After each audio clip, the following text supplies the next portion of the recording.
Terry Barber is a best-selling author and founder of Lighthouse Catholic Media.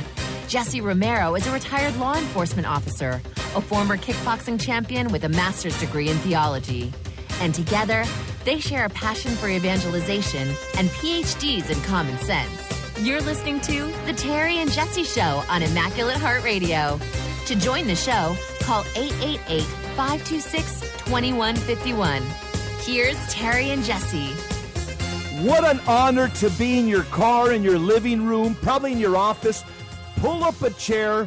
Hey, we're like two old friends talking, shooting the breeze over a cup of coffee.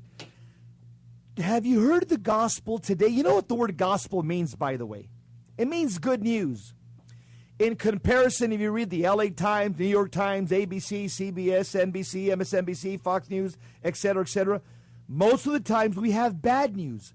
That's why it's good to start the day with what I call Jesus news. Amen. Where do you get Jesus news? Your Bible. And every day at Holy Mass, the church gives us Jesus news, or as we call it, good news. Here's what our blessed Lord says to us today, which really sets up everything that we want to have a conversation about. He talks about the two greatest commandments. There's the Sadducees that are asking him, okay, Jesus, so what are the greatest commandments? They're trying to trap him, okay? That's what they're trying to do. They're trying to see if he'll contradict one of the prophets. But here's what our Lord says, okay? He said, you shall love the Lord your God with all your heart, with all your soul, and with all your mind. By the way, Jesus Christ quotes the Old Testament, Deuteronomy chapter 6, verse 4, which the Jews call the Shema, or the Jewish creed. Then our Lord says something that pertains to all of us here in America, and these nonsensical riots would stop. Here's what Jesus said. The second is like it. You shall love your neighbor as yourself. Let me make a comment. Wow. Can you imagine if everybody took Jesus serious in America? We wouldn't need no jails, right, no cops, no military, no courts, no judges. And then Jesus ends, the whole law and the prophets depend on these two commandments. That's it. That's a beautiful testimony for the gospel. And here at the Terry and Jesse Show, at the beginning of every show, we're going to give you, not Jesse Romero and Terry Barber, we're going to give you what Jesus Christ teaches through the Bible. I want to mention something about Fulton Sheen, and then I'm going to throw it right back to Jesse about what Fulton Sheen has to say, because this is an inspirational holy hour of power. Bishop Sheen said this, judge the Catholic Church not by those who barely live by its spirit, but by the example of those who live closest to it. I say that because so many times people tell me, the Catholic Church is, wait a minute, judge it by the people who love the faith and who live it. Now, I'm going to ask Jesse to give us the quote, because if you just turned on the first time to the Terry and Jesse Show, we're going to give you the gospel of Jesus Christ. We're going to give you one of the greatest teachers of the Catholic Church in the 20th century, Archbishop Sheen, every day, in season and out. So I want to ask Jesse, did you know this about Bishop Sheen? Archbishop Sheen, today in his daily reflections, he talks about evil. He says, evil is the parasite. Lean into the speakers. This is good. This is real good. He says, evil is not positive. Evil is either an excess or a defect of what is good. Food is good. Too little of it is bad. Too much food is real bad. Drink is good. Too little of drink is bad. Too much drink is real bad. Sleep is good. However, when sleep interferes with duty, it is not good. Evil is very much like darkness. It is the absence of light. It has no purpose outside itself. Rather, it has no substance of its own. That's a better way to put it. All badness is spoiled goodness. A bad apple is a good apple that became rotten. Because evil has no capital of its own, it is a parasite that feeds on goodness. Living in this universe with reason and will, we can see that this universe is a veil of soul making. We are made to be good. We were made to attain the truth. Thank you, Fulton Sheen. Before we go back to the topic of the day, Jesse's just going to mention that I want to remind you the answer to all the problems in our country, it's the family. St. John Paul II said it back in 94. The way the family goes is the way the culture goes. That's why I'm going to give away Marital Love, Fidelity, and Fruitfulness with Father Regis Scanlon. If you've never heard of Father Regis Scanlon, he's done many shows in the 90s on EWTN. This man is so good on marriage. I had him at my home. I had him speak on conferences on marriage. People will love it. I'll give the first CD away if you call 877-526-2151. If you want to contact us in the future, go to IH Radio Shows, and you'll get a link to our different websites. You'll be able to contact us that way. Yes, it's ihradio.com, and then just click on shows, and you can get a hold of us. ihradio.com.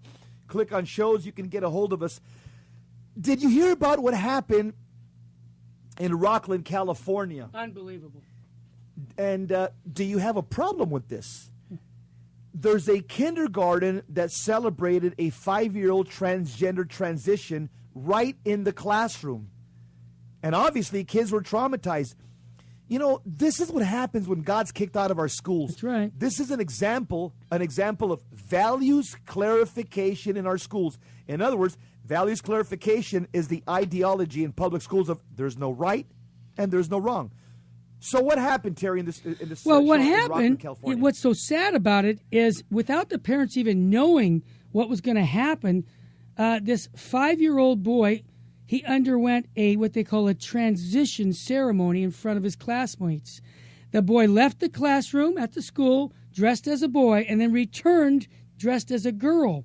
Now, here's what concerns me is that after the church teacher introduced the 5-year-old student to the class as a boy, he then went into the bathroom, right? And the teacher then reintroduced her as a girl, explaining she's now a girl who now has a girl's name and was to be called from now on. Well, here's the interesting part that I think is tragic. I call it child abuse.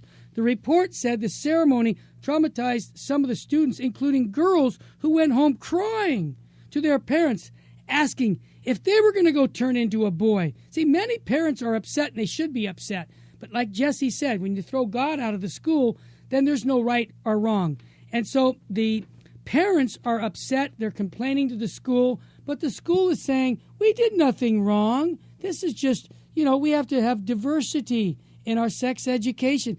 Really? See, here's my point. When Christians don't stand up to these evils, and I call it an evil, to try and abuse a child to say, look, you want to be a boy, you're a girl, but hey, it's okay. We don't have any common sense in the schools right now, and unless we stand up and say, hey, throw this makes no sense to do this. This is undermining the child's latency. It's undermining their psychic growth as a young person. You're confusing them, and this needs to stop. It won't stop unless we as individuals stand up and say, not on my watch. Yes, I can't believe that a school. This is not education. This is called propaganda. Exactly. This is called child abuse. It's called verbal engineering leads to social engineering. Yep. This is called what the communists used to do. It's called right. re-education. Yep, from the early And of stage. course, parents are angry. They should be. But having their kindergarten kids witness a transgender transition ceremony right in the class, and the parents weren't informed. Not at all. And of course, the school district is saying, well, this doesn't fall under sex education, so we don't need to inform you. This doesn't fall under parental consent laws because it had nothing to do with sex education. And the teacher was part of it. Let's just be honest. The teacher sat there. She read 2 books to her kindergarten kids on books. Transgenderism. I mean, these kids are from 4 to 8 years old. That's when they want to influence them. That's right. And then the teacher, after she reads the book, she introduces a 5-year-old student to the classroom, who's a boy, obviously. And then after, the boy goes into the bathroom, comes back out, and is dressed as a girl. And now the teacher introduces to the children as her, that she's now a girl, and she's going to be called her or a girl from now on. Can you imagine the confusion? Because let's be honest, teachers in the public school, especially in the eyes of a kid, they have that's like their magisterium, okay? That's like all truth comes from school. When you're that age, you're 4 years old, 5. You're not going to question a teacher. Exactly. What they say is the truth, period. What they say is set in stone. And these kids, can you imagine the confusion, especially they come from Catholic or Protestant households? In fact, several of these kids, according to the article, they were crying when their parents picked them up and said, Mommy, Daddy, am I going to turn into a boy? Am I going to turn into a girl? And the boy, who hadn't given his gender a single thought before that, asked his mom, Mom, can I dress like a girl tomorrow for school? You know where confusion comes from? According to the top exorcist of Mexico, Padre Mendoza Pantoja, he says confusion in a society comes from Satan. And this is exactly what they're doing to these kids. Why don't you really tell me what you think, Mr. Romero? Wow, I agree with you, brother. And that's the bottom line. Now, when we come back from our break, are you aware of the anti-Catholic history of the Ku Klux Klan? Wow, when we come back, you're going to hear some things about the history of the Ku Klux Klan that I think will surprise you. You're listening to the Terry and Jesse Show. We are too blessed to be stressed. Yeah, too anointed to be disappointed. And if hope was money, we'd be a billionaire. Because our hope is not in government. It's in Jesus Christ. So when we come back, put your seatbelt on because you're going to get a history lesson on the anti-Catholic history of the Ku Klux Klan. Don't hesitate to call 877-526-2151. Get that series on marital love by Father Regis Scanlon or by Bishop Fulton Sheen. We'll be back in a moment to educate all of us on the history of the Ku Klux Klan and the tie-in to the Catholic faith and the persecution of our faith. Don't turn that dial.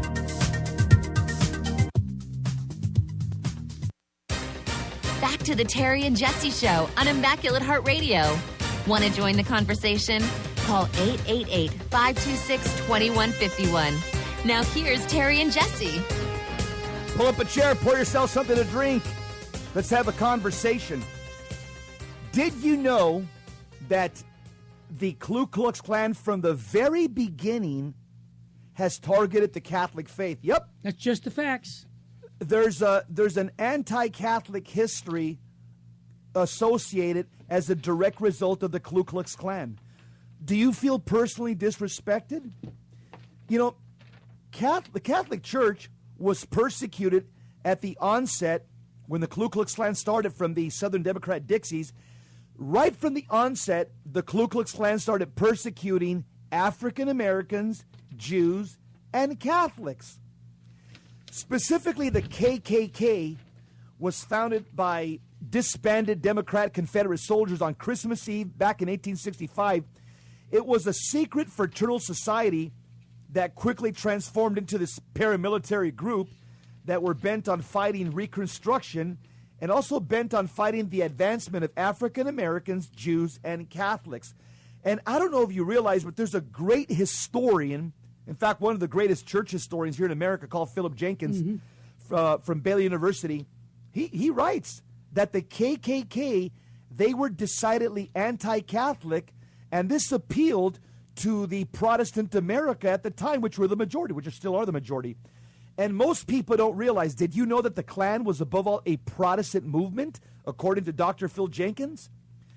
And in fact, Dr. Jenkins, who's a Protestant himself, by the way, he's not a Catholic, he's a Methodist, teaches at Baylor University church history.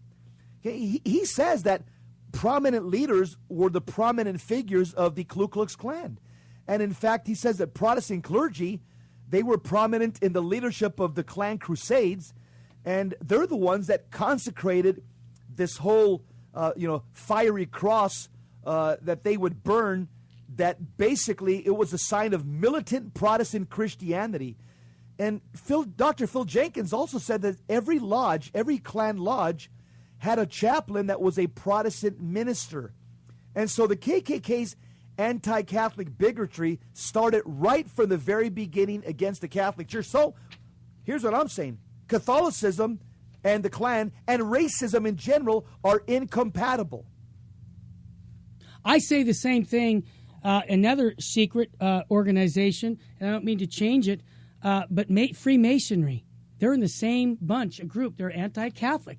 Now, Did you remember yesterday, if you heard the show yesterday, we talked about a man that converted to Catholicism, became a Catholic priest, and repented of his discriminatory actions? What an act of humility. I want to mention also that the Ku Klux Klan paid, are you ready for this? Stephen's defense. Okay, let me just back it up. Months before Stephen murdered, a guy from the Klan, murdered Father James Coyle, his daughter Ruth had converted to Catholicism. Catholics were in fact subject to acts of violence during this period. Did you know that? The Ku Klux Klan paid for Stephen's defense. Listen to this. You talk about the court being stacked. 4 of his 5 attorneys were Klansmen. Not surprisingly, Stephen was acquitted. Now, Alabama, are you aware that Alabama, for instance, is home to a half a dozen KKK affiliates and several other white supremacist organizations? In fact, the state has been bucking a national trend with the recent rise in such groups in recent decades. The Klan actively has become less visible, I get that, owing to the overwhelmingly rejection of its bigotry. But the organization is still very much alive, though fewer in number and comparatively more covert, right? Its members remain active in the South. Listen to this. Did you know in the 1950s, the KKK experienced another revival in its response to the Civil Rights Movement? And well into the 1960s, the group was burning crosses in front of Catholic churches across the South. Did you know that? Here's another thing that a lot of people may not know. Oh, this is amazing. That there was the first guy that ran as a Catholic for president was called Al Smith. Yeah. Okay. He was a Democrat back in the 1924 at the Democratic National Convention in New York. When Al Smith, he was a leading contender for the party's presidential nominee. Okay, this is 1924. Well, what happened? Hundreds of Klansmen delegates, they responded by disrupting the proceedings at the DNC convention. And they started shouting calls for violence as Al Smith was there on stage. They're shouting for violence against African Americans. This is in 1924. Unbelievable. And they're shouting for violence against Catholics. And they're also defiling effigies of Al Smith. That's, in other words, those are dolls that they make up of a person and burn them and beat them up. And I don't know if you realize also, this is interesting, and this all comes from the great historian, Dr. Phil Jenkins from Baylor University. He also says that back in 1924, I don't know if you realize this, that the DNC, the Democrats, they voted to adopt the Ku Klux Klan platform as their party plank. Well, guess what?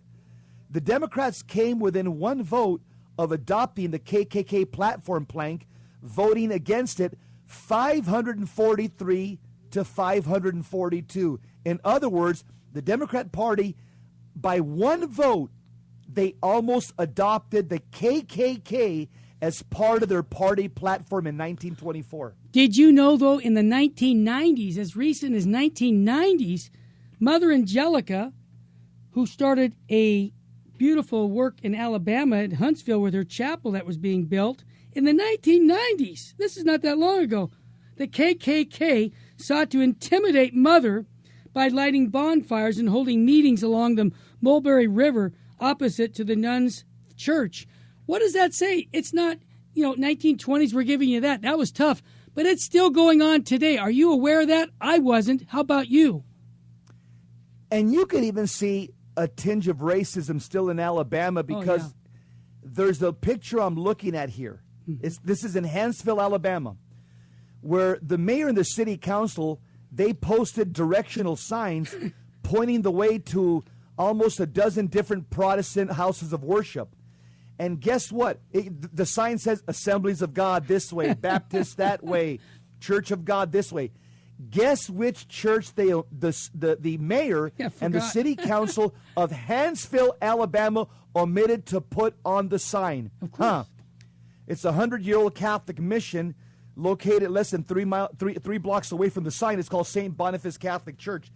They didn't put it on the town sign.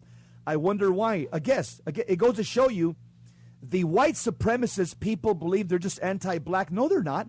Yes, they are anti-black, but they're not only anti-black, they're anti-Catholic. White supremacist is incompatible with Catholicism because the Catholic Church is not right versus left. It's right versus wrong. The truth is colorblind, and we're saved by grace, not by race. And that's what the church has taught in 198 countries around the world.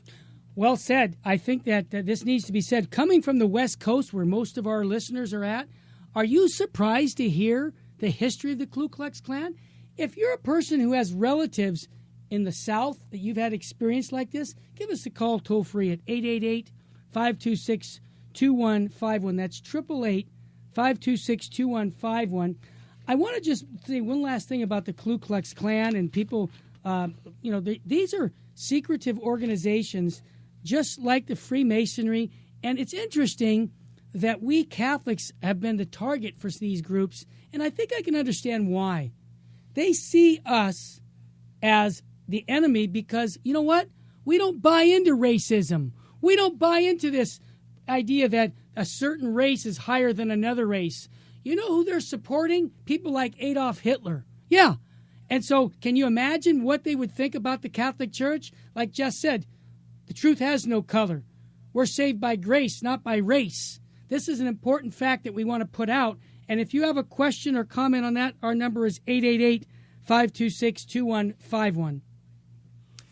Did you know that there was a senator? He just passed away a couple of years ago. Oh, yeah. But I think he was a Democrat senator for like 40 years. Robert Byrd. Yep, famous. He was part of the Ku Klux Klan when he was younger. Yep. He was a Klansman. I think he was a Grand Wizard. He just died a couple of years ago, but he was a huge voice for the Democrat Party up until recently. He held all the major offices in the Democrat Party. Nobody ever talked about removing him from office. And also, did you know, speaking of the Klan, that Harry Truman, President Harry Truman, before he was president, he joined the Ku Klux Klan in 1924. See, and this is why no black was a Democrat before the 1964 civil rights legislation. Why is that? Because every single black, they realized that the party of Lincoln, called the Abolitionist Party, which became the Republican Party, was a party that set them free from slavery. And so every black before 1964, they were all part of the party of Lincoln, which was the Republican Party.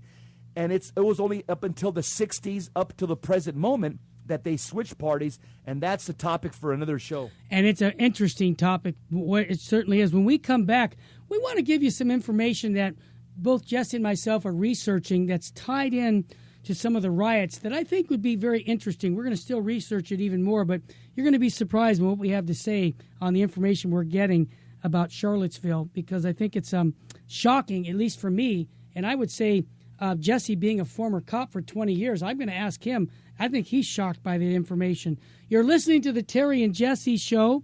We're giving away a CD set called Marital Love and Fidelity and Fruitfulness by Father Regis Scanlon. You also can get Bishop Sheen's set on marriage, because we know the answer to our problems in this country is a strong family, strong marriage. You need help?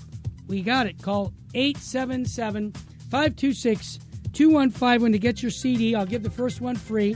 877-526-2151. We'll be back in a moment.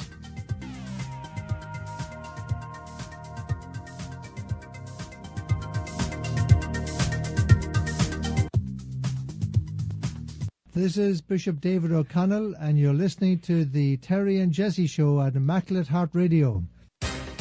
Back to the Terry and Jesse Show on Immaculate Heart Radio. Want to join the conversation? Call 888-526-2151. Now here's Terry and Jesse. Thank you for taking the time to be with the Terry and Jesse Show. The last segment we did, the anti-Catholic history of the KKK. Are you aware that the KKK and the Masons were started by anti-Catholic Protestant militant groups? You know, we still have these anti-Catholic people, chick publications that are attacking the Catholic faith. Nothing new under the sun. I just wanted to get the facts out. Before we go to the phones, we have an email with a question that I'm going to throw back to Jesse on the question of the day. Here's a good question. Terry, Jesse, what was God doing before the creation of the world? Yeah. Well, Dr. Scott Hahn, Dr. Scott Hahn would answer it this way. He said, God wasn't doing anything because he didn't have the time. I love it. Okay? Yeah. This is an intellectual charity horse. People are saying, what are you talking about? Okay? Yeah. What Dr. Scott Hahn means with that joke is that God lives outside of time. So to ask what was God doing before the creation of the world, you're asking a question really that doesn't pertain to God, because God's outside of time. God is everywhere. And a corollary question in the email was this, Jesse, Terry, was there this is a good question. Good question. Was there time before God created everything? Wow. Intellectual charity horse. Good question. Okay? Let me answer it. Without order and creation, notice this. Without order and creation, there is no time. Why? Because time is created to work in harmony with order and creation. In order to understand the book of Genesis in the light of the Hebrew scriptures, you must understand two words. Here are two words you got to understand to understand Genesis. Here they are. Order and separation. Repeat that. Order and separation. Here's what you see. In Genesis 1, God first brings order to chaos, and then he separates. Notice, God first brings order to chaos, and then he separates. This is also what God did with the creation of Adam, the first man. He created him orderly with design, and then he separated him by fashioning Eve from his side as his perfect helpmate. Good question. Let's go to the phone line. Let's go to Christina, all the way out in Atlanta, Georgia, in the South. I love it. Christina, go. You're on with Terry and Jesse. Hi, Terry. Hi, Jesse. God bless you. Yes, I live in Atlanta, Georgia, and I just wanted to give you a little bit of perspective of Sure. the South. So I live in the melting pot, Atlanta, but my parents live out in the country of Hiram. And when you go out there, you can definitely feel the racism. Me, I'm a Mexican, and I'm a Catholic. Mm-hmm. I live in a Protestant world down here, so it is very hard to get the mean stares, look down upon because of the color of your skin or the color of your hair, the color of your eyes. Wow. And especially, God forbid, you speak Spanish down here. It's just ridiculous.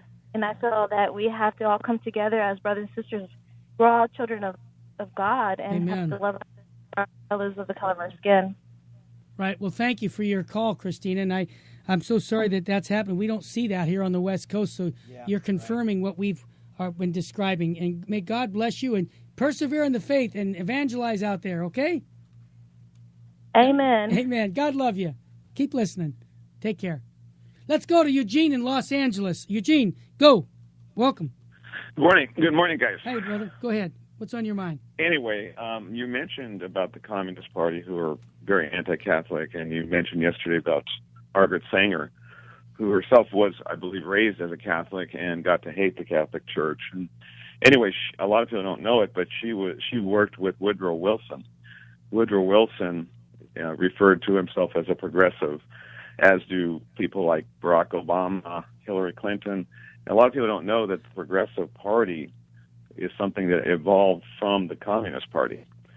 So you hear people like some of these modern-day politicians referring to themselves as progressive, and your average person out there does not know that they're really, it's just kind of a code for saying that they're communists, and they kind of took a different approach. Originally, the communists were kind of like immediate action in the way that they dealt with things, whereas the progressives, as we see from our modern day age, where they've penetrated into the Congress, and you got all kinds of representatives and senators who are progressives, and so much like cancer penetrates a body, that's what they've done to our legal system.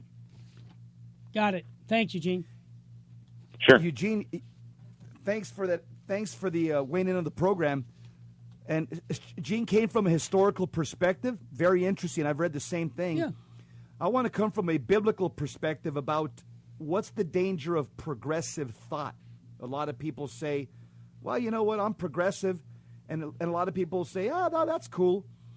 Actually, the word progressive is there's a warning about that way of thinking in the Holy Bible, progressive thought. It's there's a Bible verse, I think it's in 2 John verse 9. And here's what it says. In fact, I'm grabbing my Bible. I'm looking it up here. Okay. The word progressive in the Bible is condemned. In 2 John verse 9, it basically says, I'll give you just the Cliff Note version. It says, anybody who holds to a progressive thought does not hold the doctrine of Christ. I'm going to repeat that again. Anybody who holds to progressive thought does not know the doctrine of Christ. That's in 2 John verse 9. Also, there's the word progressive. Most people don't realize it's a synonym for the word liberal. And ecclesiastical liberals or doctrinal liberals, there's papal condemnation going back to about 100 years. Well said. Thanks again. I'm going to move over to another topic. As several people are speaking out about Down syndrome babies, and one famous, actress, her name is Patricia Heaton. She blasts CBS over reporting about Iceland's Down syndrome abortion rates, basically because the majority of those people expecting mothers in that country, close to 100% who receive positive tests for Down syndrome, terminate their pregnancy, and that's very, very sad. And so Iceland says it's actually eliminating Down syndrome. Let me throw something at you about that, because this kind of makes me feel like, wow, good news. Have you heard about the boy with Down syndrome who saved a little girl from drowning? Yeah, it happened recently. A 17-year-old boy became a national hero. I guarantee you one thing, the little girl that was saved by him, I bet you she was happy that they didn't abort that baby because it saved her life. I'm going to let Jesse tell the story because it's such a beautiful story of how this young man learned how to swim when he was 3 years old. And Jess, why don't you share that good news story with our listeners? Well, these are both good news stories. Yeah. Let's profile Patricia Heaton first. Yeah, she's got great. She's Catholic, okay? Yeah. Most people don't realize she's a practicing Catholic, and she's basically living in an island in Hollywood. Talk about a one-man show. Talk about living alone on an island. Actress Patricia Heaton is basically by herself. She admits, and here's the action item on this. Pray for her. Say a Hail Mary for Patricia Heaton, this actress, and for any actress or actor in Hollywood that's Catholic or Protestant that's trying to live out their faith. Amen. Here's your action item for today. I'm going to ask you to say a Hail Mary for every actor and actress in Hollywood today. And God bless her. Here's what happened with her. CBS, they tweeted a report about Iceland's Down syndrome abortion rates are going down. Okay? And actress Patricia Heaton, she says, you know what? I'm not going to let this go unchallenged. She got on her Twitter, and because basically CBS reported that the majority of expecting mothers in the country of Iceland, or close to 100% of women in Iceland who receive a positive test for Down syndrome, they're terminating their pregnancy. And CBS is reporting this as if it's something good. Well, Patricia Heaton, she could have kept her mouth shut, figured, you know what, I got a lot to lose here. I'm a Hollywood actress. She didn't care. Okay? She went on her Twitter account and she replied to CBS. And she says, Iceland isn't actually eliminating Down syndrome. They're just killing everybody that has it. Yep. Big difference, close quote. Wow. Tell me what you really think, Patricia. God bless Talk you. about a straight shooter. Yep. And the fact is, there's many viewers that also have used their social media to back Patricia Heaton up and share their frustration. But here's something about Patricia Heaton that most of you don't realize. This isn't the first time this Emmy Award-winning actress has voiced her political beliefs. What do I say? Good for her. She's exercising her constitutional rights. God bless you, Patricia Heaton, for being a voice of sanity and common sense in that culture of death called the Hollywood media. And here's the last thing I want to say. I'll turn it over to Terry, and we'll talk about the boy that saved the heroic young boy. Patricia Heaton, back in 2014, in an interview she did with The Blaze, she said that her pro-life stance is not popular is not a popular one in Hollywood. She says, many of the celebrities are my friends, but when it comes to championing abortion, we go our separate ways. So I really respect the fact that she's able to navigate and have friends in Hollywood, in the community, that don't agree with her, But you know what? She stands her ground. She doesn't cave in, it's because she has a properly formed Catholic conscience, and she's not going to be bullied by peer pressure. Patricia, thank you very much for inspiring us to speak up like you. If you can do it, we can do it, right? Okay. I mentioned that little boy who had Down syndrome who saved a girl from drowning. It's amazing because Valerio Catera, he was 3 years old when he took up swimming. As a young man, they wanted him to learn how to swim and develop his muscles. But at 17 years of age, he had a swimming career that led him to the Special Olympics, okay, much to the pride of his parents. And when I come back from the break, I'm going to share with you how he saved a girl's life who was drowning and how he became a national hero. And right after the break, you're going to want to hear this and tell two friends. My goodness. When we come back, we'll tell that one. If you want to pick up the CDs on Marriage by Bishop Sheen or by Father Regis Scanlon, call 877-526-2151. When we come back, we'll talk about the hero of the day. We'll be right back.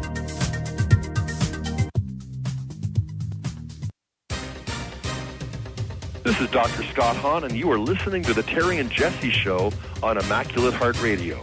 Thank you very much, Dr. Hahn. As I promised you, we were talking about a little boy, 17 years old now with Down syndrome, who saved a little girl from drowning. And here's what happened. He was on a beach, an Italian beach, along with his father and a young sister who had heard two girls aged 10 and 14 were crying out for help. The tide was dragging the two sisters out to sea, and they couldn't reach the shore. Valerio and his father dove into the water to save them. Valerio was able to help the young sister thanks to his first aid course that taught him how to position her so that her head would remain above water. I don't know if I could have done that, and I don't have Down syndrome, okay? How about you? Could you have saved that girl's life? His father did likewise. Now, the lifeguards also ran to the scene, who actually have both, they're physical, they're in great shape, right? But they didn't get there in time because Valerio and his father had beaten them to it. Here's the story. It became headlines in the news media. He became a hero, and the Italian sports minister congratulated him, and the former prime minister praised the boy's bravery, saying that Italy should feel proud to have citizens like him. You know what I say? God love him. And I would show that story to anybody in our country to show that every life is sacred.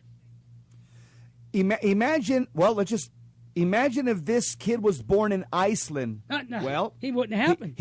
He would have been killed, and that girl would have drowned. Okay, I'm just going to make the connection. Just the facts. Iceland believes in killing every baby that's born in utero that has Down syndrome. This hero from Italy, Valerio Catera, if he was born in Iceland, he would have been killed, and thus somebody would have drowned because he wouldn't have been there to save a drowning child. Again, praise God. I just scratch my head when I see the culture of death and how evil they truly are. Here's something that has me scratching my head. How about you? And I want to just broach it. We're still doing some more research on it, Terry and myself. Yeah, we're doing our due diligence. Yeah. The Charlottesville riots, okay? I know we hear the term a lot, fake news, because there is a lot of fake news, and we don't want to be guilty of fake news. I'm asking the question, I'm just wondering if the Charlotte, Virginia riot may just be a case of fake riots. What do I mean by that? There's two articles, and I want to verify it with more research. I know retired Colonel Ellen West has put out an article on his website, and I know Fox News actually sent investigative reporters there, and they're on YouTube reporting pretty much the same thing. It could be a bombshell. We'll see on Monday if we can find more corroborating information. Okay. We got two pieces of information. But here's what's going on. This evidence is suggesting there's one law enforcement officer. He's on YouTube. They just have his face covered. Okay, he doesn't want to. He can't. He's an active law enforcement officer there in Charlottesville, so he can't speak out against his employer and the government and the mayor. So his face is covered.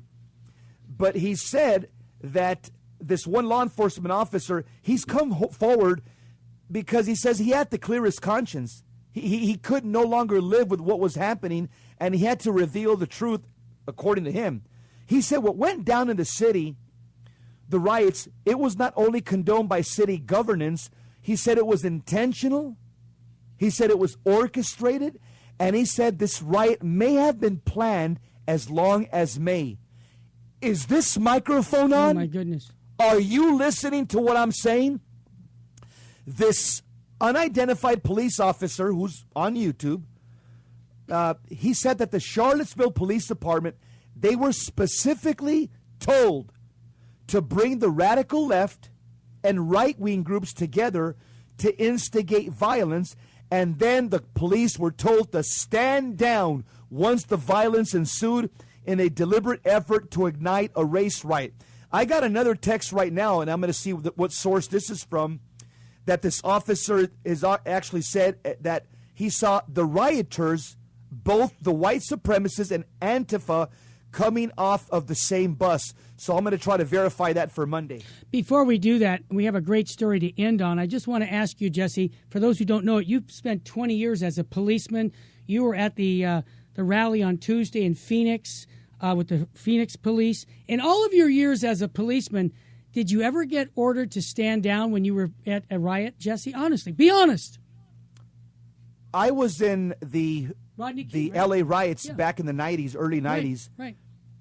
And absolutely, that was the opposite. We were told to protect the citizens.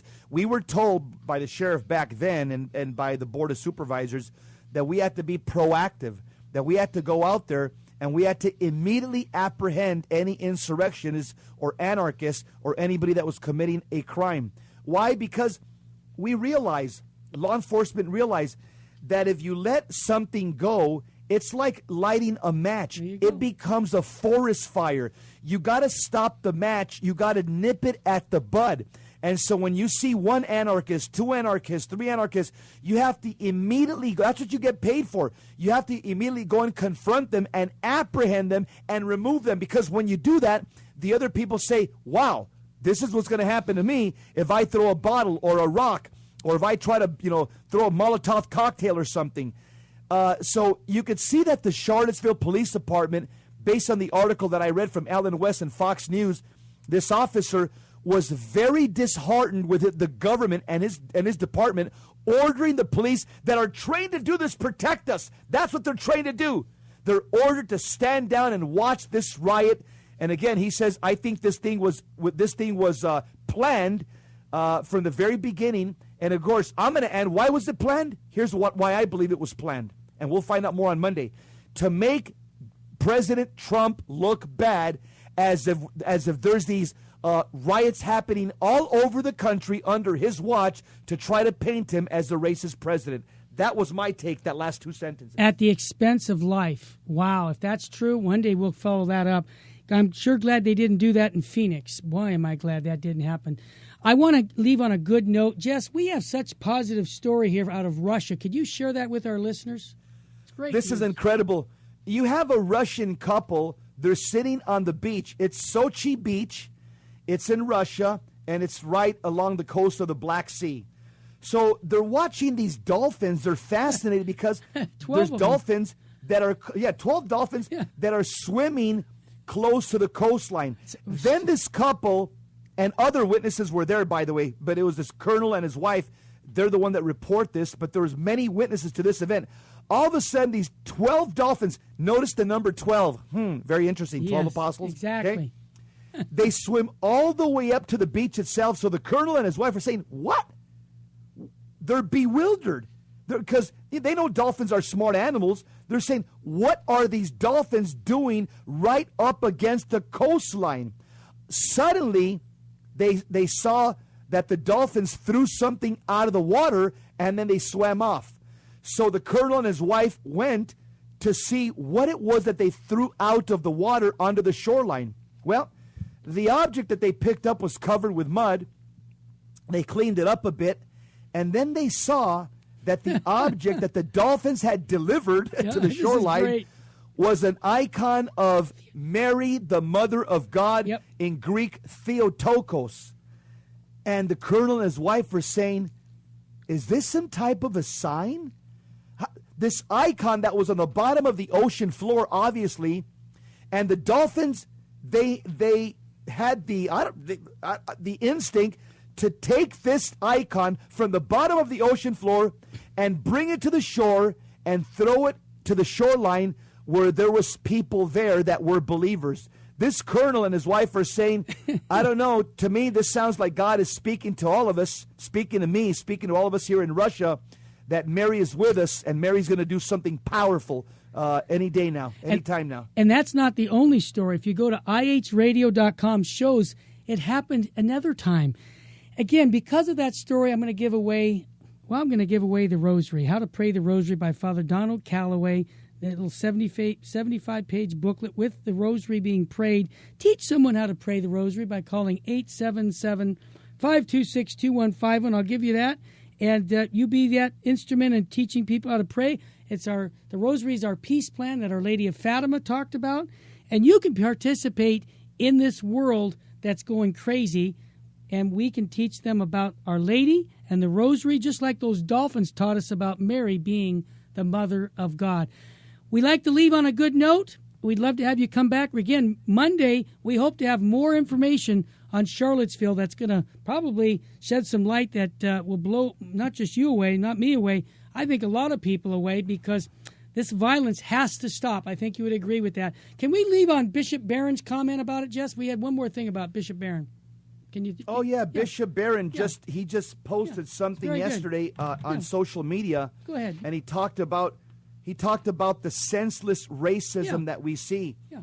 And so let's give Bishop Barron, let's give him the last voice here. By the way, for those of you that don't know who he is, he's one of the regional bishops over there in the Diocese of Santa Barbara. Yep. Yeah. He said this, Bishop Barron: friends, there can be no equivocation or nuance when it comes to racism. The Church's teachings are clear. It is necessary to guard against the rise of new forms of racism or xenophobic behavior which attempt to make our brothers and sisters into scapegoats. We must vehemently oppose the resurgence of an insane, racist ideology born of neo-paganism. The Church stands and condemns all racist ideologies and warns those who would propagate such horrors to repent. Please join me in praying for the victims of the shocking violence in Charlottesville and for the conversion of its perpetrators. Thank you, Bishop Barron. Thank you, Bishop Barron. Hey, if you'd like to help us with our new roof at the Sacred Heart Chapel, I just got the building permit today. And if you'd like to do that, you can make a donation, tax deductible, by calling us at 877-526-2151. That's 877-526-2151. We appreciate your donations. We have lots of conferences here. May God richly bless you and your family. See you tomorrow.